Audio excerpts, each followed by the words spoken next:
वो एक छोटा सा गांव था जहां दो पति पत्नी इला और जग प्रताप रहते थे। इला और जग प्रताप की एक बेटी थी, नाम था सौम्या। उनका परिवार बहुत गरीब था। एक दिन जग प्रताप रास्ते से गुजर रहा था कि ग्राम प्रधान उसके पास आया और पूछा, जग प्रताप, कैसे हो तुम? मैं ठीक हूं मालिक। हमारे बीच मालिक जैसे शब्दों का आदान प्रदान नहीं होना चाहिए।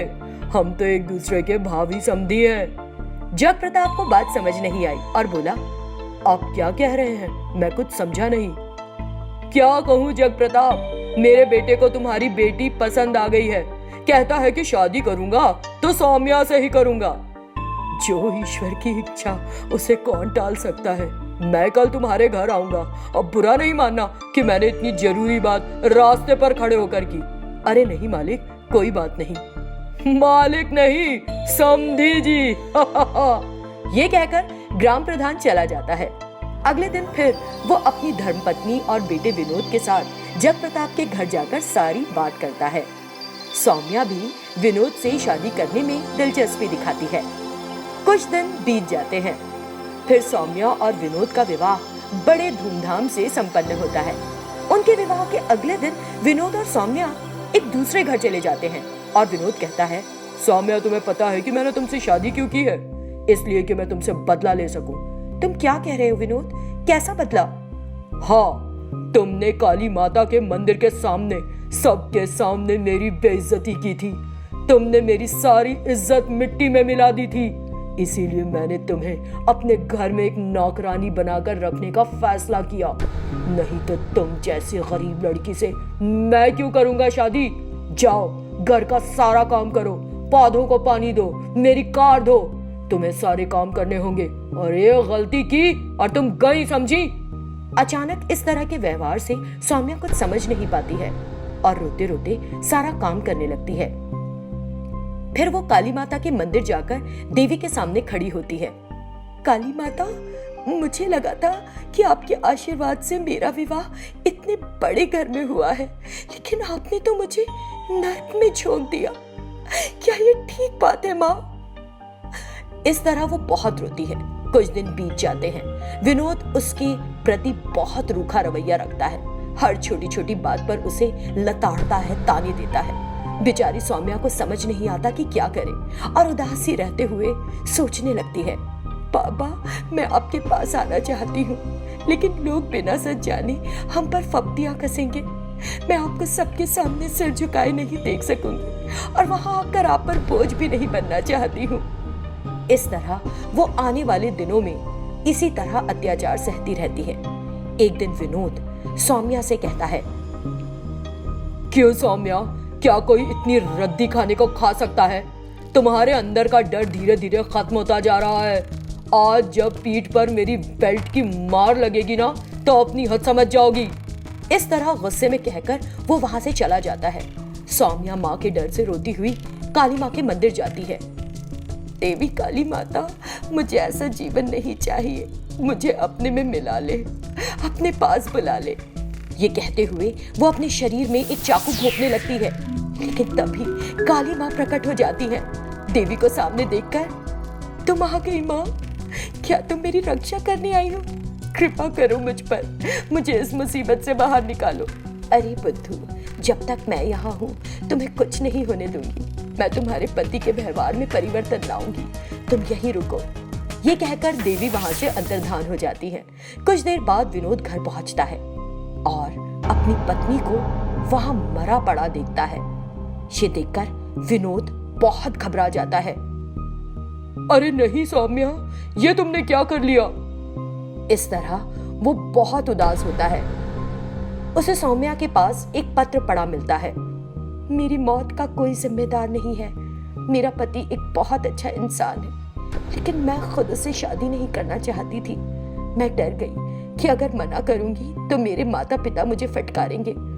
इसीलिए मुझे शादी करनी पड़ी, लेकिन मैं उसके साथ नहीं रहना चाहती हूँ, इसलिए आत्महत्या कर रही हूँ। सौम्या, तुम कितनी अच्छी थी। क्या तुमने ये पत्र मुझे सबसे बचाने के लिए लिखा है? मैं समझ गया हूँ कि तुम बहुत अच्छे दिल की हो। मैं बदल गया हूँ सौम्या, लेकिन जब तुम ही नहीं रही तो मैं जीकर क्या करूँगा? मैं क्या करूँगा अब जीकर? तुमने, ये कहते हुए उसने एक चाकू उठा लिया। जब वो चाकू अपने शरीर में घोंपने ही वाला था, सौम्या का शरीर माँ काली में बदल गया। देखो विनोद, अभी ये सच में नहीं हुआ था, लेकिन तुम जो करने वाले थे तो उसका अंत यही होता। तुम्हारी पत्नी बहुत अच्छी है, उसे मत सताओ। मैंने ये तुम्हें सबक सिखाने के लिए किया था। कम से कम अब सही रास्ता चुनो और उसके प्यार को समझो।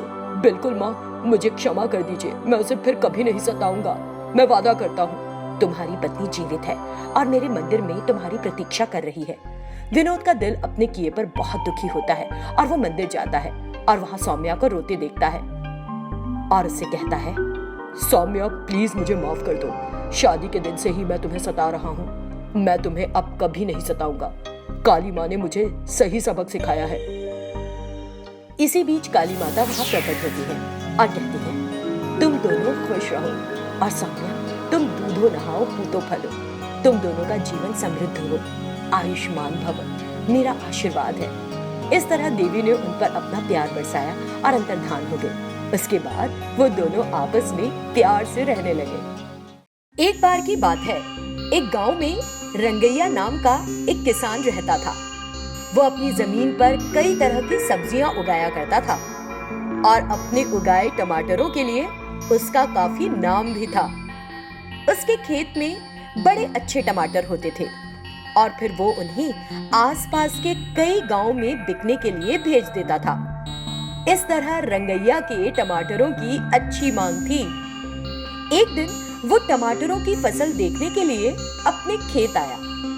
इस बार टमाटरों की उपज और भी ज्यादा अच्छी हुई थी। ये देखकर रंगैया ने सोचा, इस बार टमाटर काफी अच्छे हुए हैं और ढेर सारे भी। कुछ दिनों में कटाई करके बेचने होंगे और हमेशा की तरह उन्हें ऐसे दामों पर बेचूंगा कि हर कोई खरीद सके। कुछ दिन बीत गए। एक दूसरे किसान वीरा का खेत रंगैया के खेत के पास था। वीरा कितने ही तरीके आजमाता था, लेकिन उसे अच्छी फसल नहीं मिलती थी और वो रंगैया की लहलहाती फसल देखकर ईर्ष्या से जल भुन जाता था। ये क्या है? रंगैया के खेत में हमेशा मेरे खेत से ज्यादा अच्छी फसल उगती है और इसीलिए उसका इतना नाम है।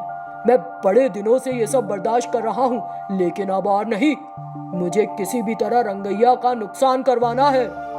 इस तरह उसने बुरा सोचा। कुछ दिन और बीत गए। रंगैया ने टमाटरों को पकता देखा, उन्हें पौधों से तोड़ने की सोची।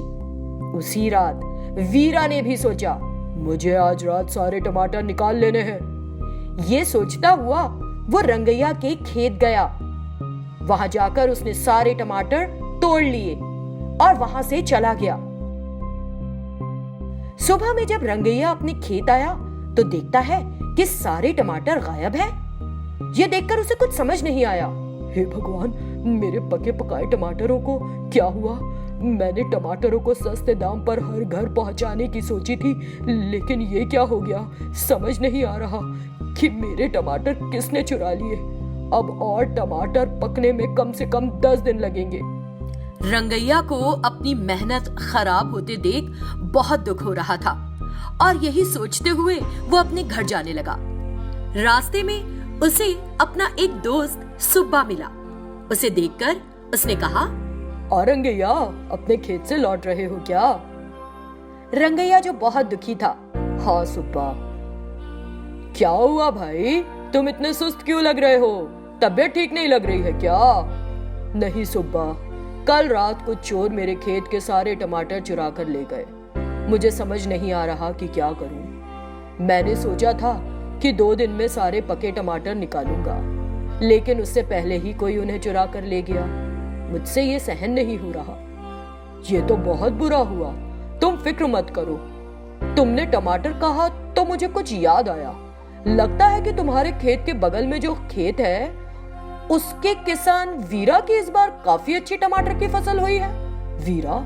लेकिन उसने इस बार टमाटर उगाए ही नहीं थे। क्या? अच्छा, लेकिन मैंने तो उसे अभी अभी देखा। वो एक ट्रैक्टर में टमाटर ढोकर ले जा रहा था। मुझे लगता है कि ये वीरा का ही काम है। वो मुझसे मनी मन बहुत जलता है। उसी ने चुराए हैं मेरे टमाटर। फिर तो हमें पता लगाना चाहिए कि उसी ने चुराए हैं क्या, और उसे रंगे हाथों पकड़कर सबको उसकी असलियत बतानी चाहिए। कुछ दिन बीत गए। एक दिन जब रंगैया अपने खेत पर था, वीरा अपने बगल के खेत से उसके पास आया और बोला, अरे रंगैया, लगता है इस बार तुम्हारी फसल कुछ खास नहीं हुई। हाँ वीरा, इस बार साधारण टमाटर बहुत अच्छे नहीं हुए, लेकिन उधर वो बड़े टमाटर अच्छे हो रहे हैं। उनकी अच्छी कीमत मिलेगी। 2 दिन के अंदर मुझे उन बड़े टमाटरों को तोड़कर बाजार में बेचना होगा। वीरा ने तुरंत उन टमाटरों की तरफ देखा। सच में इतने बड़े टमाटर मैंने आज तक नहीं देखे। मुझे आज इन्हें चुराना होगा। ये सोचते हुए वो उस समय वहाँ से चला गया। दरअसल रंगैया ने चोर को पकड़ने के लिए कुछ बड़े बड़े टमाटर खिलौना बनाए थे और उन टमाटरों में एक अलार्म फिट किया था। अगर उन्हें कोई छूता तो वो अलार्म बज उठता और सतर्क होने का संकेत मिलता। उस रात वीरा रंगैया के खेत आया और बड़े टमाटर चुराने आगे बढ़ा। रंगैया कुछ और गांव वालों के साथ पहले से वहां छिपा हुआ था। वीरा ने अंधेरे में जाकर उस बड़े टमाटर को जैसे ही छुआ, वो अलार्म जोर से बजने लगा। तुरंत रंगैया, सुब्बा और कुछ गांव वाले खेत में उतरकर उस तरफ दौड़े। जैसा उनका ख्याल था, वीरा टमाटर चुराने आया था। उन सब ने मिलकर वीरा को पकड़ लिया और गांव के बीच सभी के सामने प्रस्तुत किया। फिर वीरा को अपनी गलती कबूल करके सबसे माफी मांगनी पड़ी और एक बड़ी रकम भी देनी पड़ी। और जो बेइज्जती हुई सो अलग। अगर खुद की मेहनत पर भरोसा ना करते हुए कोई किसी और की मेहनत पर हाथ डालता है तो उसे सजा तो मिलती ही है।